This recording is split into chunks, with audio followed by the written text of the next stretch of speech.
रामाय रामभद्राय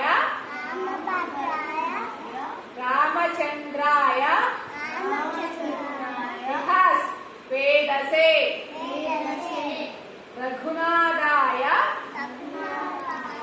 नाथाय सीतायाः पतये नमः। रामाय शिवांश रामभद्राय